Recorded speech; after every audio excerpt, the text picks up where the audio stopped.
research done by many who have had to surmount the numerous obstacles put in their path, possibly put in place to inhibit our way of thinking and to stop us deciding for ourselves how we wish to live. Above all, keep your mind open.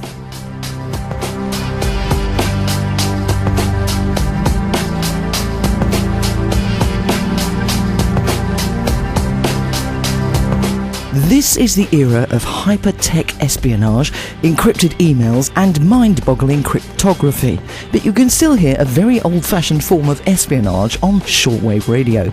These are called numbers stations that deliver messages over shortwave radio that are in a code that uses numbers, letters, short sentences and Morse code.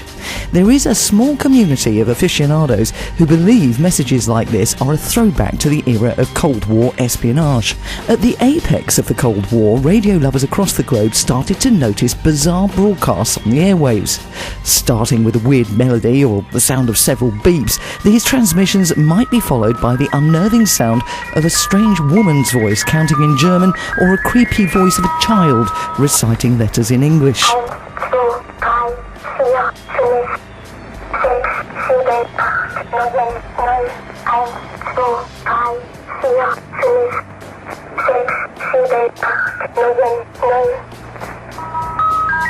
Encountering these shortwave radio messages, many radio hams concluded that they were being used to send coded messages across extremely long distances.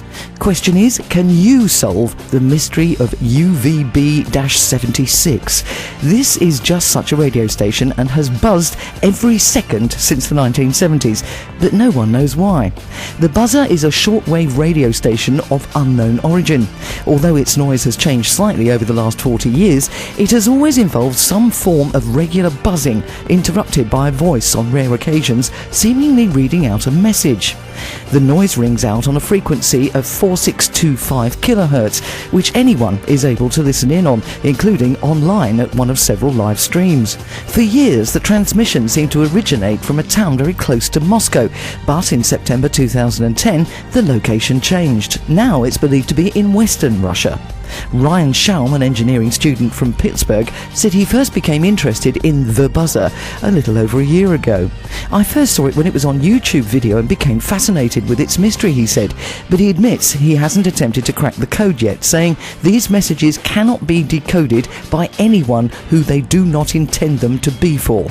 Without access to the codebook, there is no way to tell what they're sending.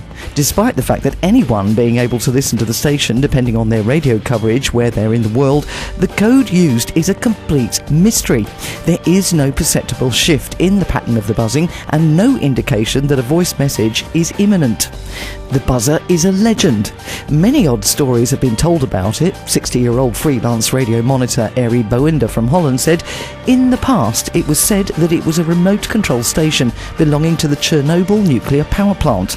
Others say that it's a homing beacon for UFOs or a mind control device with which the Russians can program your mind. But according to Mr. Boender, all of this is absolute nonsense.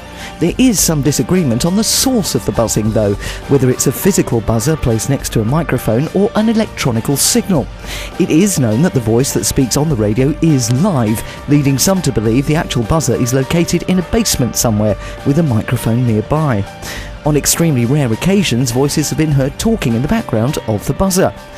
On the 3rd of November 2001, for example, a microphone was mistakenly left open and transmitted from Russian to English. Listeners heard, "I am 143, not receiving the generator," followed by, "That stuff comes from the hardware room." Mr. Boender, though, thinks the buzzing noise is not a device next to a microphone, but rather an electronically generated noise fed directly into the transmitter. Mr. Schaum, however, disagrees. Some evidence that the buzzing sound is fed through a live mic is that voices, footsteps, and so on have been heard there. But despite all the theories and assurances, one thing remains a mystery. No one knows what the messages are saying or how to break the code. So whilst theories might swirl around its origin, location and history, its true purpose remains confusing.